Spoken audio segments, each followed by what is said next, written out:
Good evening, folks, and welcome back to another episode of South of the Cheddar Curtain. As always, it's your boy, Devin Hine, sitting across from the depressed, the disappointed, and the confused Luke Mueller. You want to say hi to the folks, Luke? Hello, folks. Well, guys, here we are again. We were all hoping for a much happier episode. We were hoping for a much better performance this past week when our Packers took to Lambeau Field against the New York Jets. And yet again, our boys fell short in a much more embarrassing fashion, this time falling 27-10 in a game that was 3-3 at halftime. You know we're going to get into it, try to get us all through these hard times. But first, I have an email, actually. Little audible here. Yep, All right. Yep. Like Aaron Rodgers at the line. I see a run call. I don't like it. We're audibling. Especially when the offensive line doesn't block, but we'll get to that. Okay, so loyal listener Tim said, "So Jair, now that you've lost to the Jets, do you care to comment on what's wrong with the defense?" Ooh. No, would that be Tim, my father, Tim? I wasn't going to bring it up, but yes. Yeah. All right. Well, I'm happy with any fan encouragement, so thank you, Tim. Absolutely. You know, the defense played well in the first half. Correct. And I think we've talked about this before, is that a defense can only hold up so many times. And they were still bailing us out in the first half. Mm-hmm. I believe we either had a turnover. I think it was a turnover on downs where we backed them up really bad in the second half, and they still held the Jets to 3. Yep. Should we be worried as a defense? Yes and no. I mean, I'm less worried because we did make the adjustments that we talked about last week, right? In the first half, we did a lot of press. In the second half, it was guys missing tackles. It was the Jets scheming things open. Yeah, poor run fits and all that, and we'll probably dive a little deeper into exactly how that happened. We will. With Jair, I don't know if they went up and asked him that afterwards. I did kind of scan YouTube today looking for those, post-game interviews. Yeah. I don't watch all of them, but with certain guys I would, especially with Jair after that whole... Oh, yeah, because he would have something to say, for sure. sure. Oh, for sure. But he also played really well in this game. Oh, man, lights out. So, is he worried? I'm going to say maybe. That's kind of what I got on that. I agree. I think overall defense did fine. Mm-hmm. You know, we gave up, 20 points because 7 of them were on the block punt. If you give up 20 points in the NFL, you should win every game, especially if you have Aaron Rodgers as your quarterback. So I think from a defense, from a schematic standpoint, they did what we asked, and it worked for the most part. Yeah, I mean, holding up or giving up 3 points in one half, that's pretty damn good football. With their passing game being essentially non-existent for the Jets due to our coverage style. So I think he's feeling all right. Obviously, I'm sure they would love to throw a shutout, but all things considered, people listened, adjustments were made, and things looked a lot better for most of the game. I've heard some people say that last week was like the get right, like after what happened against the Giants, it was a real eye-opener. Like, oh, maybe we should do some things different. And look, we did. So hopefully on the other side of the ball, this can be the get right game, the wake-up game, whatever you want to call it. I should have also apologized when I started the show. My allergies throw me off the heezy, so I probably sound terrible.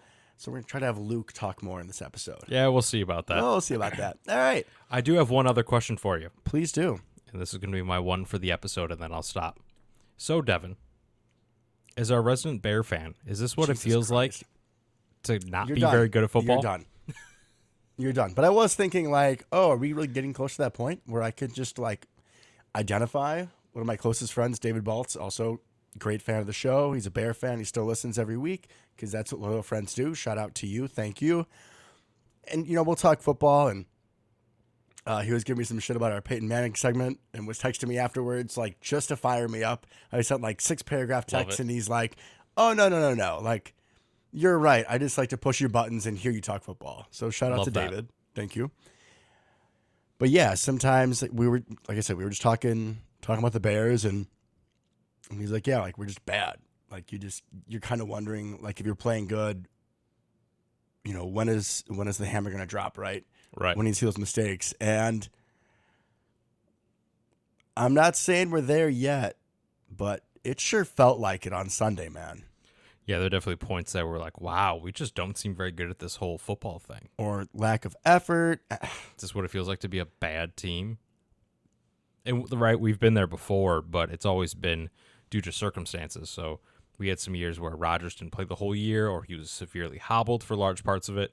And you kind of knew, like when, the Scott Tolzien years, or the Seneca Wallace years, or Brett the Hundley. Brett Oh. Hundley, or Deshaun Kaiser. It's like you knew going into each game, it's like, okay, we're not going to win. There's no chance. We have a terrible quarterback, except for Scott Tolzien. Love him. But when we have 12 and Aaron Jones and Right. A.J. Dillon, and I'll stop, you get the point. We shouldn't be doing this. We shouldn't be Correct. doing this, much less 2 weeks in a row. And this is the first time LaFleur has ever lost 2 back-to-back games. Correct. So it's a little humbling, Oh, I think. for sure. and hopefully eye-opening to all the people it needs to be in Green Bay. Indeed. All right. To I like and I know. I think and I I know. think and I know. Yeah. Man, it's your segment. Come on, Okay. pull it together. Benadryl, the Packers are in deep trouble. Like, we had a lot of things that are not really quite helping my mental status right now. So just bear with us, please. Okay. So, I know it was 2 episodes, maybe 3 ago, that I had an I think or I know saying that the Packers need to do something else at the offensive line, right? Elton Jenkins is back at right tackle, and he wasn't playing great then, still isn't playing great now. Royce Newman is an absolute turnstile. Yeah, he's not good. I don't know if he is very charitable. Maybe he does a lot of philanthropy stuff. And maybe he's like, you know what, this Quentin Williams guy, I'm just going to let him get direct pressure, go get some sacks. He can get some money when his contract comes up. I can help the guys on special teams too and not block. Like, What a nice guy. yeah, really generous. He has been a big part in the last 2 weeks of helping these teams, the Giants and the Jets, who, now maybe they're better than we thought they were going into the season. Right. But he has been a key part of getting these teams 2 statement wins. So just the shout out to generosity. But going back to my point, being a little bit less sarcastic, yeah, we need to do something different. The offense line is not working. It doesn't seem like it's getting better. It seems like Royce Newman is making Josh Myers worse. We have the Commanders this week, and then we go to Buffalo, and the schedule just gets worse. We've talked about if you're going to make a change in that spot, you need to make it sooner than later, especially if there's going to be a little hiccup coming in. I'm going to be speechless if it's the same starting 5 against Washington. Yeah, so will I. And I heard some comments by LaFleur that kind of made it sound like it probably won't be, which would be great. But yeah, it just can't be. Royce Newman, I have here in my notes because I took notes for the first time during a football game. Attaboy. Felt weird. Not sure how I felt about it. Newman sucks, right? And he's gotten worse. Last year as a rookie, he wasn't great, right? But he wasn't this bad. I mean, there's clips all over the internet. You feel free to go look him up. Where he's turning the wrong way. He's just letting people go. He's double teaming the wrong guy and letting people completely free, just straight at Rodgers and Dillon. I mean, we got blown up back-to-back plays by exactly the same stunt. They ran that same stunt 10, 15, 20 times during the It game. felt like every other play. And there's one thing if you're being out physical, right? If it's Quentin Williams just bull rushing you and you are not that guy, which he isn't. And for Right. that, you're like, okay, you're doing your best. But like you said, when you're just straight up missing, when you're double teaming and then the guy next to you, the guy you're supposed to block goes right at Rodgers, like the Jets didn't even have to send 5-man pressures. Like that's one thing if it's poor communication on a blitz pickup. Right, and you have a linebacker screaming through, but both you and the right tackle are still blocking someone. You're just not necessarily blocking the correct people. And the guy goes right through the gap. You see it. Delayed blitzes, really smart call. Wasn't even that. No. Simple stunt that high schoolers run. Count, sir. Count how many. They have 4 down guys. Okay. Oh, they're probably all coming. Wait, we're only blocking like 2 of them. Where are the other guys? Oh, I'm sorry, Aaron. Right?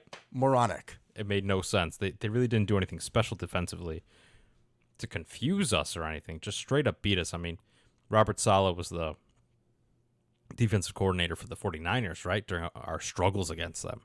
And we made them look just as good as the 49ers up front, which is ridiculous because Quentin Williams is good. He's not that good. But he's not that defensive line at their peak good. I don't even think those 49er defenses looked as dominant as the Jets did on Sunday, defensively. That's true, actually, because we held up pretty well frequently against the D-line anyways. Yeah, those games, I mean, if we're thinking about the most infamous one, we're not going to go into the detail, but that was the defense not stopping anything.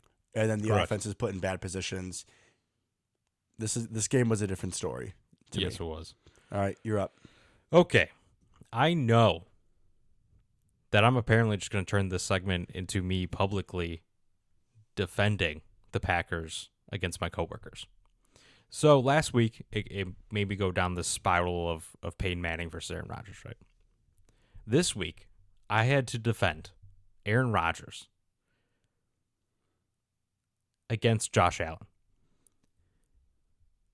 My manager, right? He's a big Buffalo Bills fan from New York. Which part do you know? Upstate. Like, do you know, like, close to Buffalo, like Rochester, like? Yeah, close to Buffalo. Okay. So, true Bills fan, right? Oh, shout out to him though. I mean, you know, Oh, without a we got a doubt. little bit of love. I spent 4 years there. We know this. They're like Green Bay East. Indeed, right? they are. Similar, crazy fans, small town, gets very cold, lots of snow. Mm-hmm. Right? We love the Bills here on this podcast. I was suited well, yes, sir. And he said that Josh Allen right now is better than prime Aaron Rodgers. Blasphemy. And I know that can be hard for a lot of listeners right now. We're all mad at Aaron Rodgers for a bunch of reasons, right? Questionable personal decisions in the last couple of years, right? We have declining play a couple times, a couple years ago and then now. Most definitely. Right? Mm-hmm. We have terrible haircuts. There's a lot going on with Aaron Rodgers that makes us not necessarily love him like we may have 11 to 14, 11 to 15. Right? However, I challenge anybody that thinks that Josh Allen, or pretty much any other quarterback in the league right now, to be better than prime Aaron Rodgers. Go watch some of that. Prime Aaron Rodgers was the greatest quarterback to ever step foot on this planet. Yeah, he could put that ball Anywhere. And while Anywhere. he's not Josh Allen, I get it. He's not a tight end playing quarterback, essentially size-wise. I haven't seen him hurdle somebody. That's the only thing I could. Correct. If He's I was not trucking If I was people. going to try to make the Josh Allen point, which I'm not even going to come close. I'm letting you take this one. Thank you. So the only point you could take is that he has a higher upside from the mobility standpoint. But back in the day, I mean, Aaron was still making people look stupid. Bears fan, do you remember Brian Urlacher and Lance Briggs? They're still sliding around. Correct. I mean, the dude had some moves. Never was Lamar Jackson out there, but he had wheels and he had great agility, a lot of mobility. He essentially was Patrick Mahomes without the interceptions. Right? That seems pretty fair. Cannon for an arm. I would like the comparison the other way around because I think Patrick it's Mahomes is with interceptions. is trying to be Yeah. Aaron Rodgers. He's like Brett Favre mixed with Aaron Rodgers, realistically. Like play style wise. And a Kermit Frog. Yeah. Well, voice wise, absolutely Kermit the Frog. A little bit of Ed Orgeron in there too at times. But prime Aaron Rodgers, just unbeatable. With his ball placement, his accuracy, he could throw the ball through a house. Like just everything you could possibly want in a quarterback. He had it. Read defenses, athleticism. You want to talk about maybe not being super clutch? I would then point to anybody else in NFL history that has had as many successful Hail Marys as Aaron Rodgers has. And He had 2-on-1 drive. Jeff Ginas. the Hail Marys. He has the late field goals a short amount of Absolutely. time. I mean, yeah, like I said, I'm not going to be making this argument. I know. This one's on you, which is Yep. not me being biased. It's like I can't even. I feel like it's such a small sample size for Josh Allen too, and Right. and Josh Allen's always had much better defenses. And I love Josh Allen as a player. Watched him in person in college when he was nothing at Wyoming, right? Because he played NIU twice, 2 years in a row. Little did you know. Little did you know. And my man was not very good in college. Crazy measurables, obviously. He was still giant and had an absolute cannon of an arm. I think he was completing Like passes 50%. like in the 50s Yeah, throughout his college low career. 50%, which is Yeah. unheard of for people to be successful in the NFL. It was a big gamble when the Bills took him in the first round. Yep. High pick. This kid out of Wyoming who is completing in the 50s. Like, what? But, I mean, it's worked out for him. Oh, 100%. And like I said, I love Josh Allen. He's my favorite non-Packers quarterback in the NFL right now. He's great. He's everything that I love about football and playing quarterback. However, he's not as good as Aaron Rodgers in his prime. That's all I got to say. I don't think that this is a very controversial topic, just something I felt needed to be said. I think we should probably just kind of stop kicking the dead horse here. or else we're going to be doing this every single week.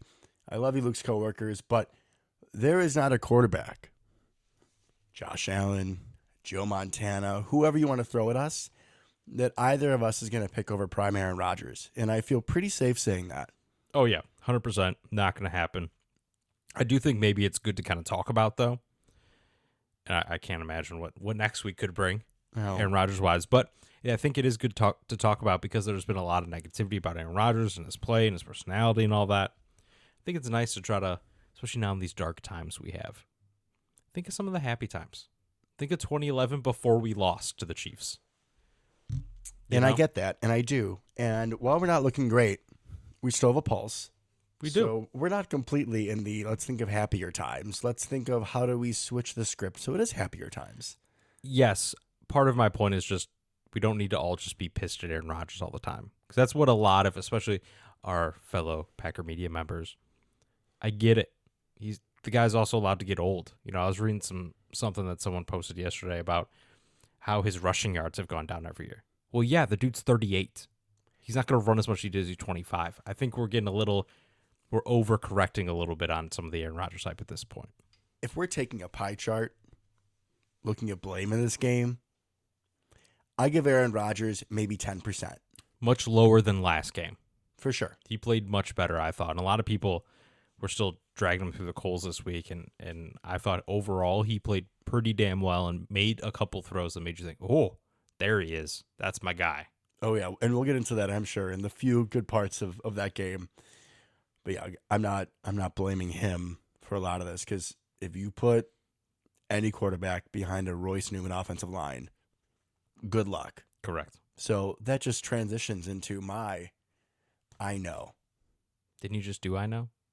Are we doubling up on I know? I didn't think that when we started this segment that we decided we had to have an I think or an I know. Okay, it's your segment, man. Do what you want to do. All right, we'll review that in our corporate meetings next week. I know that all preseason, I was all over Tyler Davis. I was saying that he was the problem, and you know what? He was during the preseason. But that man must listen to our show and has corrected his ways. Granted, he has not seen a whole lot of snaps on offense. He gets a few. But this week, one of the highlights of the game was when Eric Wilson, that free agent that we picked up, linebacker, who spent most of his time with Minnesota. And who we talked about, thankfully. Yeah. Look at us go. Eric Wilson, thank you. Gets in, blocks a punt, and look who gets on top of it. Oh, your boy. Tyler Davis. Well done, sir. Beautiful. Didn't try to, a lot of those guys in those spots, you see it all the time. On a play on special teams where the ball goes loose, guys try to pick it up and play hero. They try to pick it up and go under the end zone, and Tyler Davis just dove on it, which is what you're supposed to do. Correct. Just get the ball, get the offense the ball. That's all you got to do. Exactly. So, I know that I am passing off my current Packer pallbearer at my funeral from Tyler Davis. Okay. Well, I'm excited to hear who's replacing him. To Royce Newman. Oh, well, that seems a little... We should just call this episode Devin Destroys Royce Newman, because that's really what it's going to be.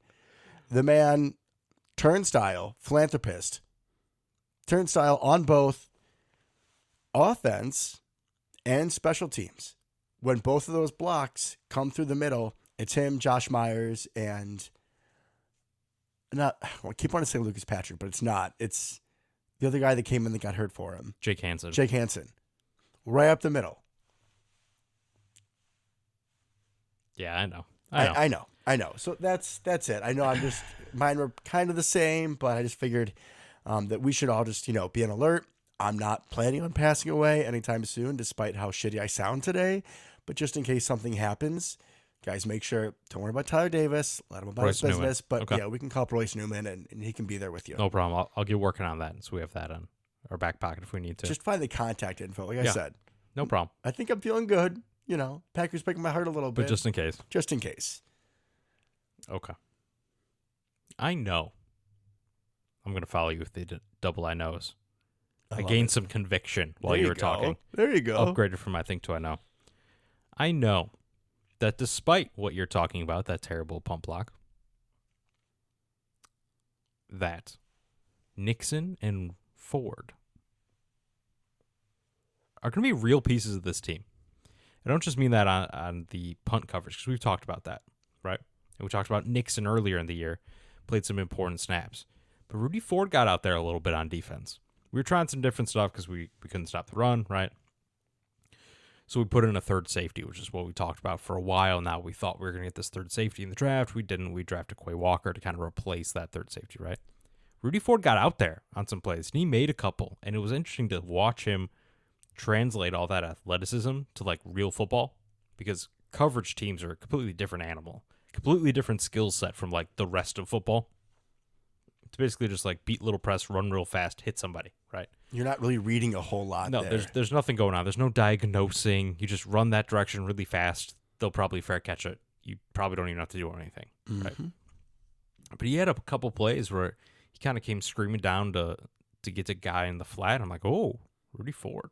Okay, that looked like you could be on the field and we would not be embarrassed. He plays with his hair on fire. He does, and Nixon gave us some good reps a couple games ago. He looked pretty good, so I think these guys, important pieces of the team, and not just what we thought when we signed him, right? Because part of when we signed him, part of the downside was like, oh great, our cornerback 4 or 5 is now this guy who just plays special teams. If he ever gets on the field, we're screwed. Not the case. No, sir. Then it was like, oh, great, our third safety after Vernon Scott went down in the preseason. So go, great, our third safety is going to be this special teams guy who's going to be useless on defense if he's ever out there. We're screwed. Not the case. No, I agree, and we totally thought the same thing going in, which we were happy with that trade-off. I think we'd be happy with that trade-off even if they didn't perform this well on defense with Agreed. how well they've played on special teams. It's just a bonus. Big bonus. You feel better about depth in both spots. And also, Nixon has taken over the punt return job, or the kick return job, Yeah. and almost broke it Sunday. Yeah, looked pretty good. So nice to see those guys a little more than we bargained for. 100%. If only the guys that we did bargain for were actually, living up to snuff, but that's for later in the show. Yes, it is.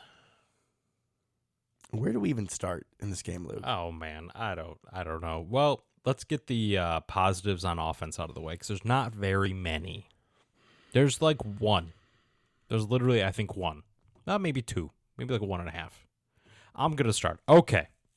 Yeah, I was looking. I was thinking. I was trying. Everybody that's ever listened to this show should know what's coming. Oh, yeah. They should know. Right? Unleash the Bobbert. Right? McHenry zone. Roberto McHenry. Grande. McHenry. Not, oh, he's from Indiana.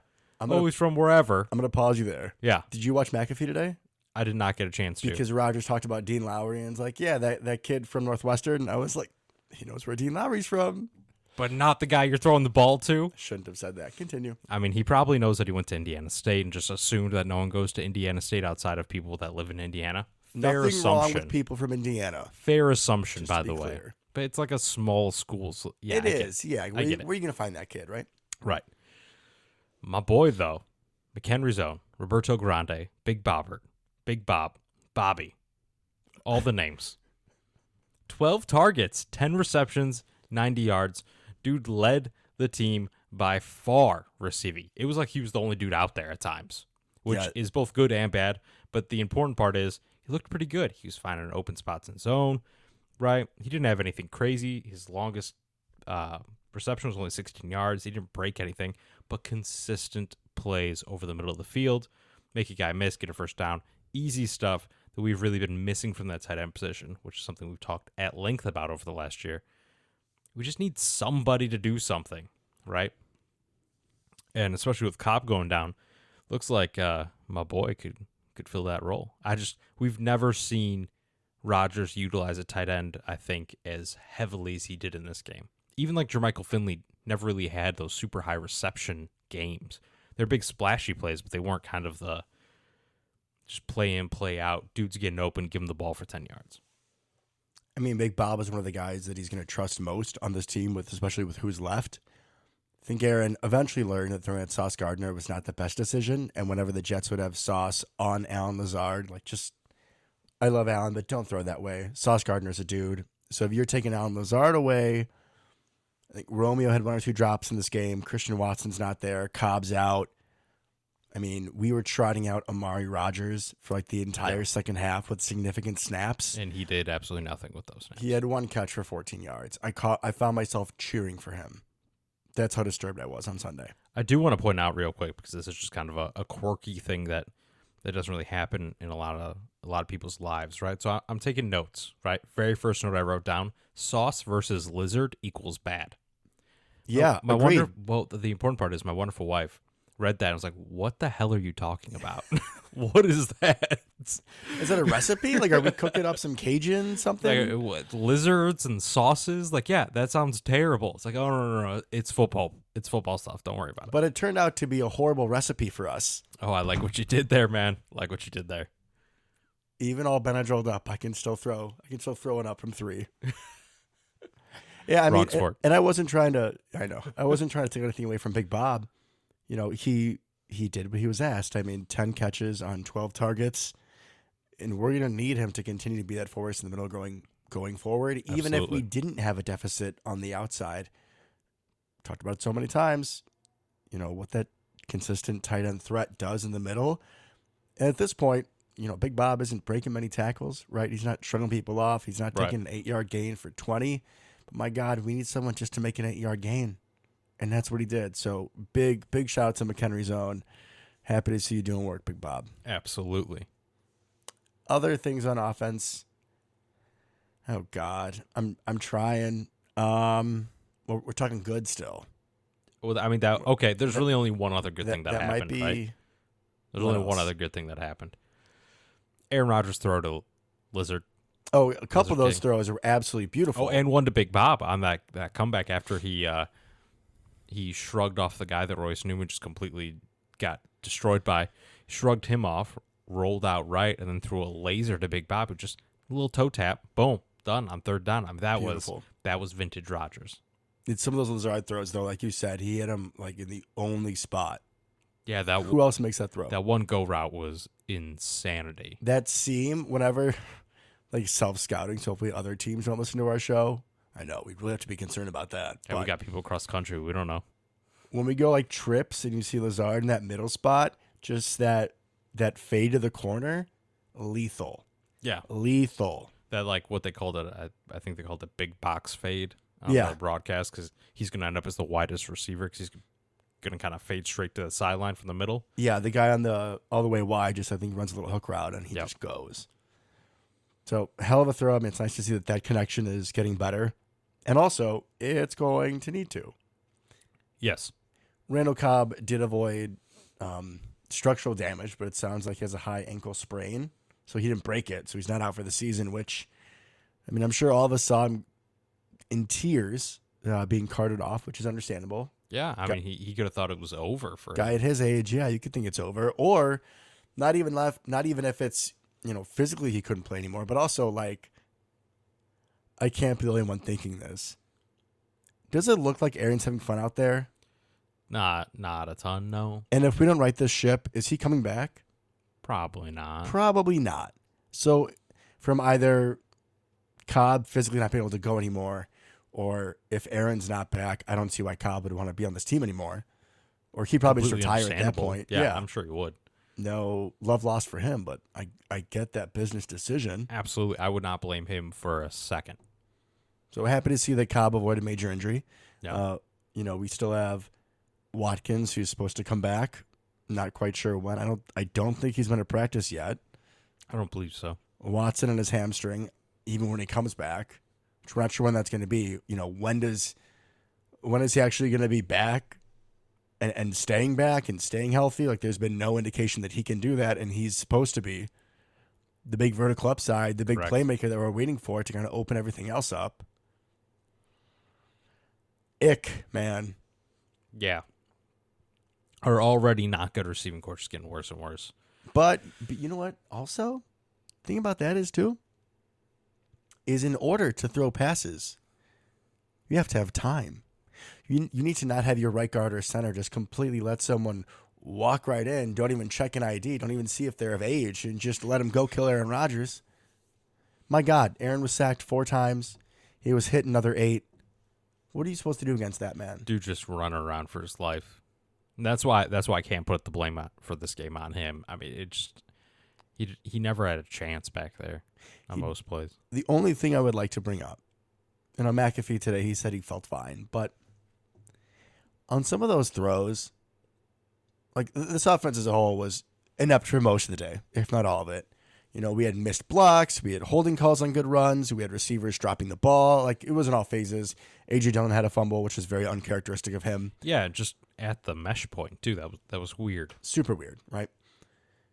But Aaron also just flat out missed some guys. And he said on the McAfee show that he forgot to calculate the wind. And I'm really hoping that's it, because there's a little bit in my head that's, you know, on some of those throws, is it that thumb? How many times did we see him kind of messing with his thumb a little bit? I'm hoping it's better for this week. I think it's the thumb, honestly. If it's the thumb and he's not 100%, and this offensive line has not protected, and maybe we hopefully try a different setup this week. Right. I mean, depending on how honest Aaron is with his thumb, is there any chance? And I realize there probably really isn't, but should we be considering putting Jordan in for this Washington game? If we're shuffling the offensive line, if Aaron is, I mean, even if he's not getting hit, if the ball isn't coming out right, we don't have a big margin for error. I'm not going to sit here and say that I think Jordan's going to be better, but with the two of those combined, I don't think it's ridiculous to think, should you put him in for a week? Not going to happen. It's not. But should we think about it? No. Okay. I hope you're right. At this point, and this is going to sound really weird, let's just ride Rodgers until there's nothing left or he leaves. I mean, because that's what's going to happen anyways. It's like with my car. I'm just going to exactly keep going until it it literally the wheels fall off the damn thing. So I think that's partially my thought process, because we don't know if we're going to have to go through this entire rigmarole again next offseason. Is he going to run out? Is he going to retire? Is he going to pull Tom Brady, retire, come back? We don't know. Just, I want to see him out there as much as I can, selfishly. Right? And I just don't care. Just get out there and play if you can. That's my thought. We need you every single game at this point. We're not in a position where we can kind of lose a game here or there to throw Jordan Love out, who didn't look great. I know he only threw 4 passes. He didn't do anything, but he didn't look great either. He did not. It's not like that last game he came in and he drove down the field or whatever. I was still disgusted. terrible. Nothing. Yeah. It was like, we get to see Jordan Love in my cynic, depressed. Like, I get a drive with Jordan Love. I get to see what next year's going to hold. And nothing. 8 yards. Yeah. 2 for 4. QBR 6.9. Solid. Yeah. So, I mean, the offense was horrid in pretty much every phase. And Run game sucked. Think about. Yeah, because guys aren't blocking. Yeah, but it was either, if I may, running game. It was either center or right guard gets beat, or sometimes even JRJ was getting beat. I mean, I like him more, but he's not perfect either. No, right? But guys are getting beat at the point of attack, and then Aaron Jones or Dillon has somebody in their lap right away. Or there were a couple of times they busted off 10, 15-yard runs, and there's a holding call back. And a lot of these holds are not like necessary for the play. Some holding calls, you see it and you're like, oh, well, that run wouldn't have been anything if they didn't call. Right. If he wasn't holding. These were unnecessary holds between offensive line not blocking and there being no running game, or if it is, it's a penalty, which then puts us back, right? Us trying to go empty, and there are a couple times you went empty, and it was like 3rd and 8, and I was like, this is just gonna be a sack. Like, there's no way. There's nothing. There's nothing. Receivers not catching the ball. A.J. Dillon's fumble. I'm sorry for being the dead horse, guys, but there was nothing out of this offense.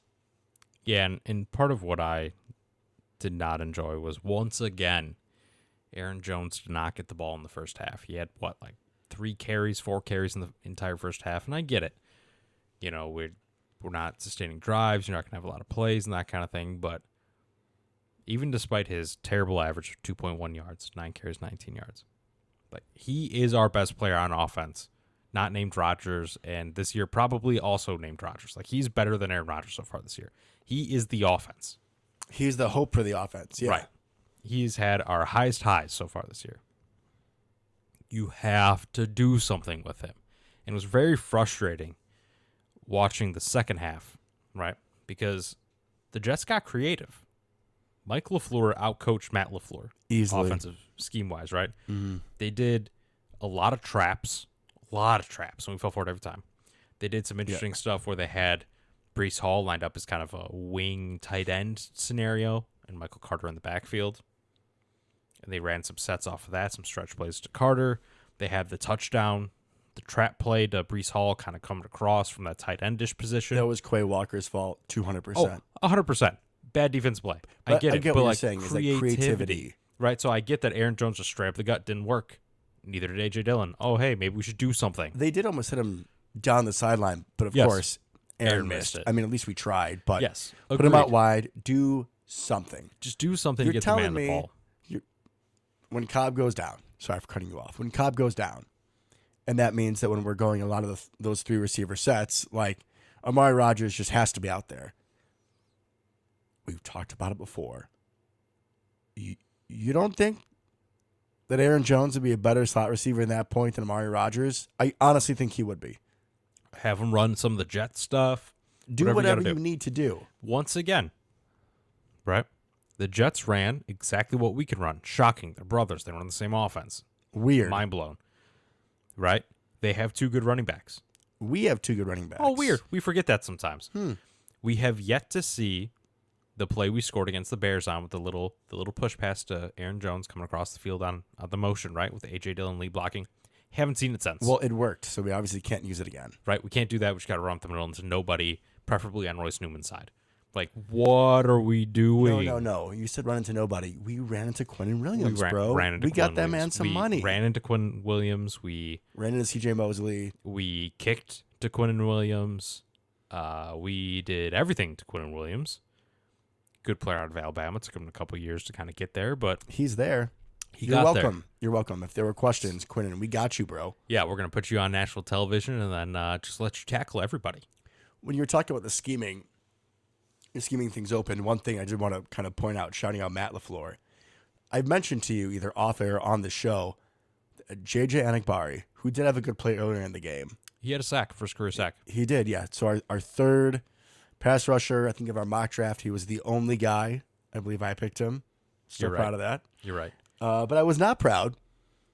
I've seen him plays before where teams attack the outside on like counters, not like a stretch, but a counter or a misdirection or something. And his job is to stay home and seal that edge. Right, contain it. Yeah. Guess where they went at with Braxton Straight at Berrios him. and that jet sweep. Yep. It was painful to watch, but when you watch film, when you see players' tendencies, you're like, hey, that guy bites down. If we do this, we're going to have an alley, and they perfectly did. Why can't we do that? Exactly. And why isn't he being coached up more? Even, I know we're kind of jumping to defense here, but if that's Preston Smith, it is not a touchdown, right? It's not, but it's Anagbari, so you run it that way. Correct. You wouldn't run it at Preston Smith. You just wouldn't. And if you're the offense or you're the outside linebackers coach, you have like 4 or 5 guys. The amount of film that you watch, like how are we not seeing that? Or maybe he just isn't executing it. But the fact that I was afraid of that going in, that I've been afraid of that watching his film, and I'm a nurse in the Chicago suburbs, and I can see that, like what are we doing? Not much. Not much. I mean, do we beat this dead horse of an offense anymore? Do we just go to defense? I think one thing, just looking ahead slightly and talking about this offense, what does your offensive line look like? Oh, something I wanted to joke about. If you got to be Little Butkus, offensive line coach. Something I want to joke about with you first is that if we're looking at this offensive line, when Royce Newman goes down, out of the offensive linemen that were dressed for this game, correct. Let's pretend Sean Ryan was dressed. I don't think he was. Let's pretend he wasn't, which is not a good sign, by the way. No, it's not. Who is the worst offensive lineman you could put in that spot? Jake Hansen. Yeah. Jake Hansen. Who are you put in there? Jake Hansen. Jake Hansen. Yeah. Yeah. All right, so here's what I would do. I would bring Elton Jenkins back to right guard. Okay. And then I would do an open competition this week between Zach Tom and Yash. It is a lot easier to help a tackle than to help a guard. Because the only people that can help a guard are the center and tackle, who are both busy. Yeah. They're busy. And I honestly do think that Josh Myers has been made worse by Royce Newman. I 100% believe that. Yeah. Because no, you I have can the know that. uncertainty. You're not trusting yourself because you don't know what the hell the guy is going to do next to you, which none of us really do. Right. And it's not like JRJ is awesome. He's not. He's good. He's just not dog, terrible. He's It's average. your fault every play. He's averaged just slightly above, which is good. He's supposed to be the weak link on this offensive He's line. supposed to be, and it's obviously Royce Newman. Could he be the right tackle? Possibly. I would like to think that Elton Jenkins is going to be playing better than Billy Turner was at right guard, right? Because it also matters the player, but then also, the player next to you. Right. Could Royce Newman be as good as Josh Nijman or Zach Tom at right tackle? Possibly. But at least move Elton to right guard and then try out one of those three. Or for your grandma's sake, put out Caleb Jones. Shout out to My Caleb God. Jones. I don't care if he gets speed rushed around the edge every single time. Just try something different. I know that it's a different offensive line coach. It's Butkus now, and Stanovich is now the offensive coordinator, but Right. he has his hands Oh, he's got that to. kitchen. He better. And with an offensive line group that over the years, we have been so quick to make changes for no reason when everything is going right. At the worst possible When time, you have- generally. Exactly. When you have one player who is a cancer to that side of the line and you have an easy fix. I mean, I think the easy fix is moving Elton in. Agreed.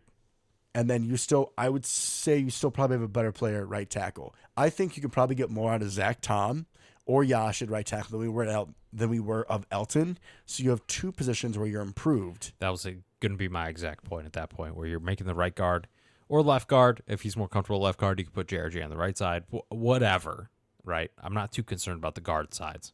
However that works out. If you want to just solidify that left side, put Elton back next to Bakhtiari and just have the left side be all pro, I'm here We for it. only run left. That's it. Hey, whatever it takes. Then you put Yash and JRJ on the right. Whatever it is, I think that's the five. I think so If too. Yash can execute at right tackle. It feels like we're very hesitant to do that, and I don't particularly know why. He played right tackle for a year in college. It's not like he's never done it. And again, you can help the tackle easier. You can chip, which is something we also didn't see. We have Mercedes Lewis, big dog, who's another offensive tackle. And oh, by the way, Maybe we just play him at right tackle. Big Bob can chip. Yeah, He can. put Mercedes Lewis there because he would at least try. I don't know how effective he would be, but I promise you, he would at least put his hands on somebody. Where Royce Newman, the only person he's putting hands on is me when he lays me into the ground. That's it. That's it. So you would have the same starting five? Yeah, I would. I assume Yash would be the right tackle, unless there's something that we don't know about that just completely prevents him from lining up on the right side. It's like Zoolander. He can only turn one way.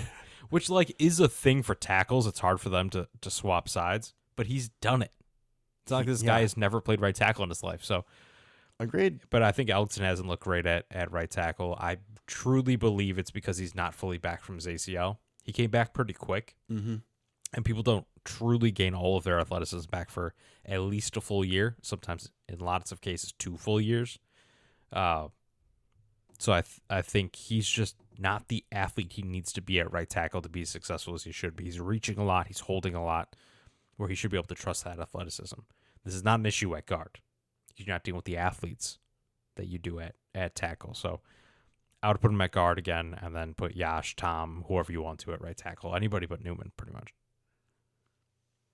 Yeah. No more Royce Newman. I think we'd all be a lot happier. Agreed. So we can go to defense, but this is just a weird game for me to talk about defensively because the defense did fine. They did what they needed to do for the They majority did. of the game. I felt like we had the block punt, 7 points, right? Our offense, block kick, that's 3 points.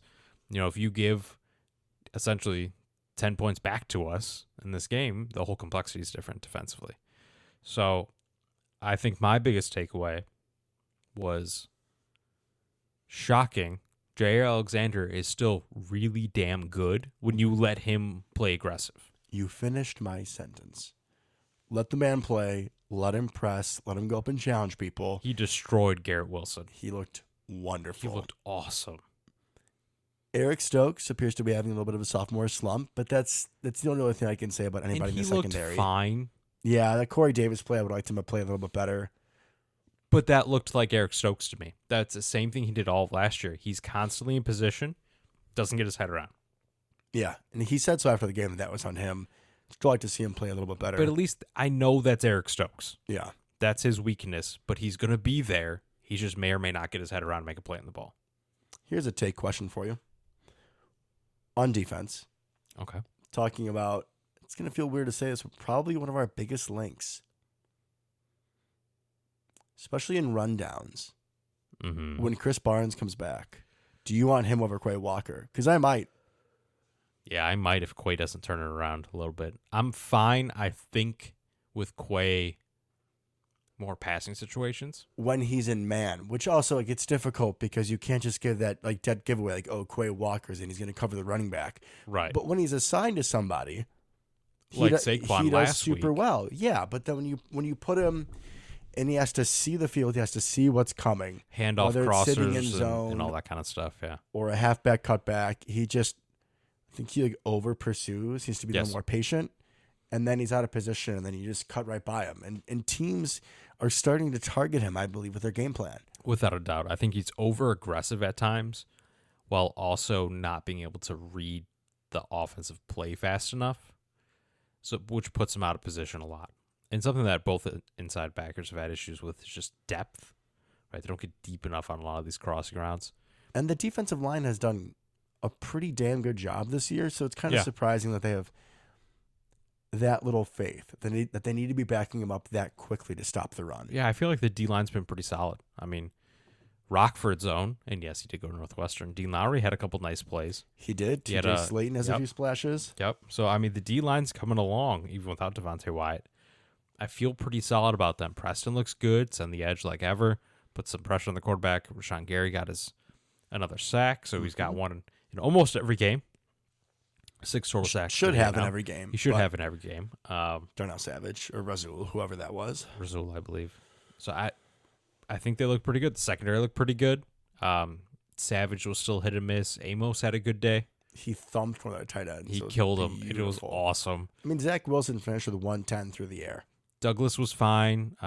He had a really nice run stop, which was cool to see. He did. Kind of like in the middle. In the fourth quarter. Yeah, it was nice back when we still kind of had a shot. We had a shot for a lot of this game, it felt like. Yeah.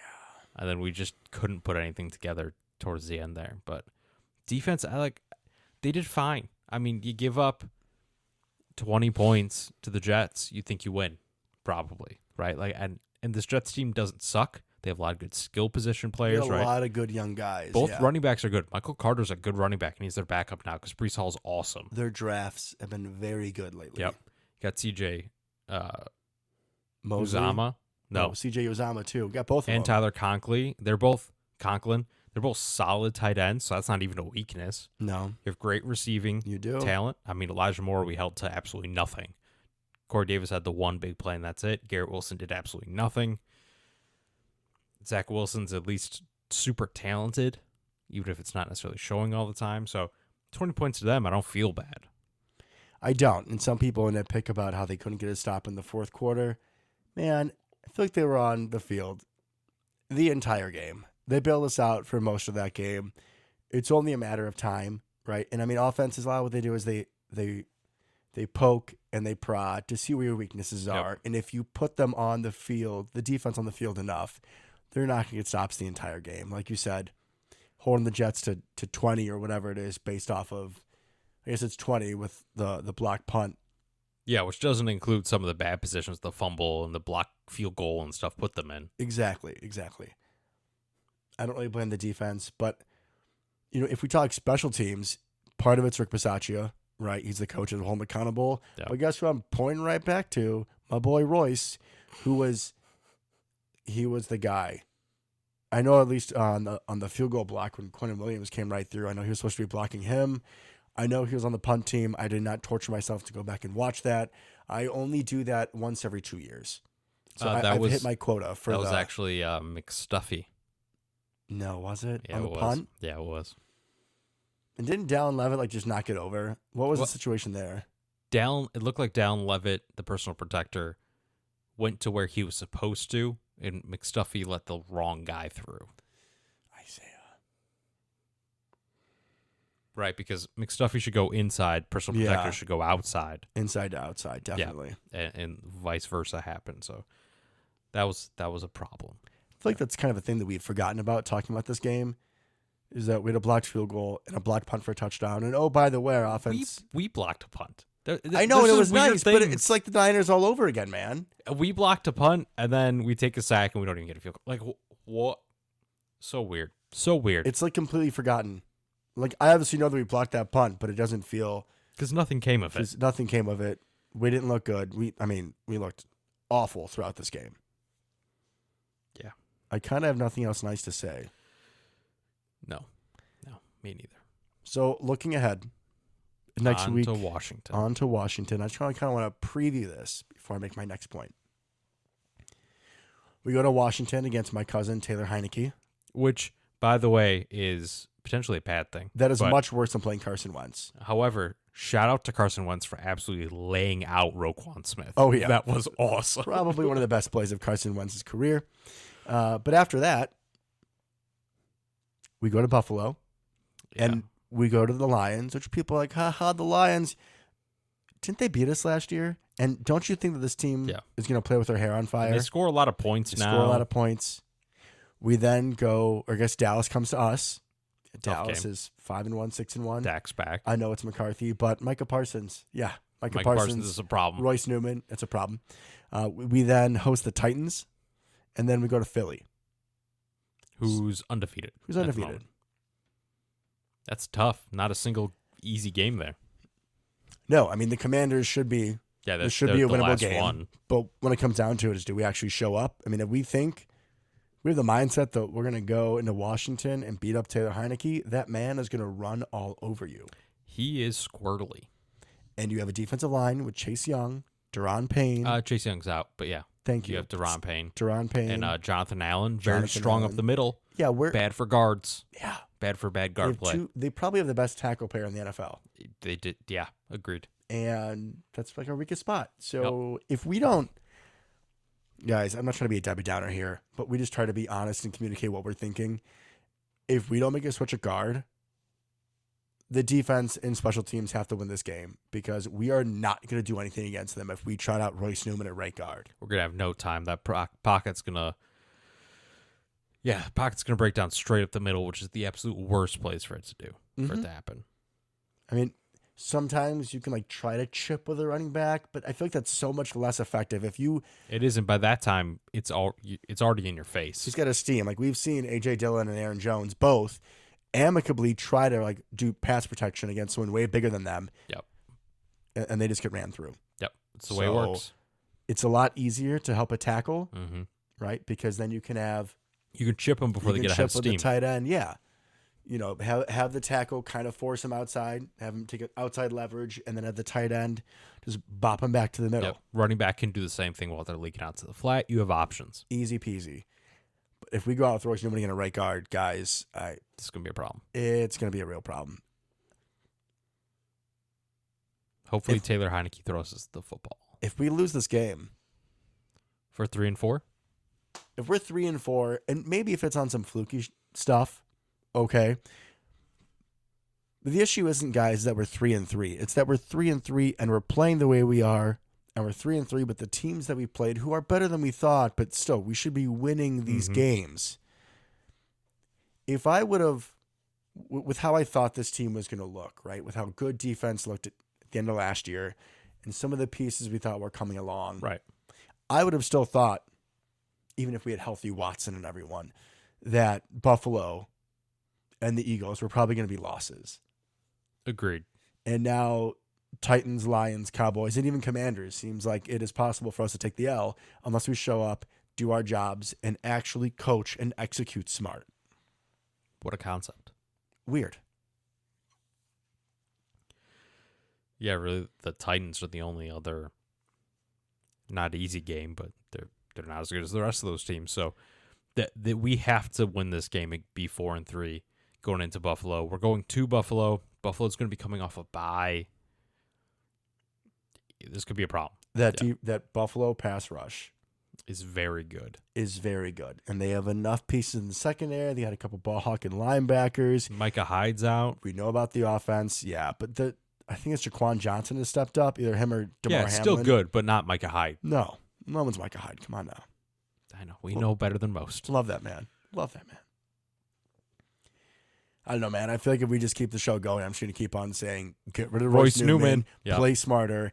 But when it comes down to it, if the offensive line doesn't play better, nothing else matters. Like, it doesn't matter about trying to get the ball to Aaron Jones or A.J. Dillon or what we do if Randall Cobb's out, because if we don't have protection, nothing matters. If we don't have run blocking, it doesn't matter if you have LT back there, bro. Like, we're not going to do anything. Yeah, no, good point. Definitely going to come down to protection, execution. We need to kind of get right here. Hopefully we can make some turnovers happen. We've been very bad at that this year. Have not been really positioned for anything. We need something to go right. Like, if Washington gets the ball, like a Rasul pick six could right this ship. That would make me feel so much better. Yeah. We need to win this game, and we need to show that we are the Green Bay Packers. Not this mockery that we've been lately. Not this team pretending to be the Packers. Can we please show the league that we are the team that we're supposed to be? Maybe this was all just a ruse to get us to 3-4 losses right off the bat, and then bam, we should go undefeated the rest of the time. We only win 13 games, no more, no less. When we won the Super Bowl, we were 3-3, starting off. There you go. And there's been seasons where we started worse. I just think the moom and gloom is that we're 3-3, and we have this record coming up now. Thankfully, a lot of our other NFC opponents that we needed to lose lost. The NFC is wild this year. We are right Wide in the open. middle of it. Yeah, I know the Bucks lost to Mitch Trubisky. Are we just doing our around the league right now? We might as well. I can jump around to that. Yeah, I didn't have it pulled up. Lost to Mitch Trubisky, your boy. Shout out to my boy Mitch. A half of Kenny Pickett and a half of Mitch. Mitch finished like 8 of 10 with a $150 and a good. touchdown. He looked good. Boy took care of business. See, even though he isn't starting for us, he's still helping us out. I appreciate that, Mitch. Appreciate you, Mitch.